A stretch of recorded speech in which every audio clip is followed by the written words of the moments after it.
saradnja sa porodicom štićenika, saradnja sa užom širom društvenom zajednicom kada je riječ o socijalnom uključivanju i kulturnim razmjenama, što ima za cilj resocijalizaciju štićenika.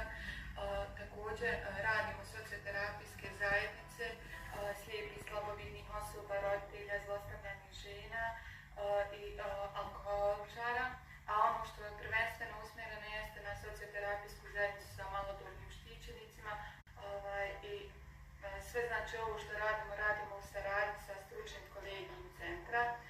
Transparentno izvještavamo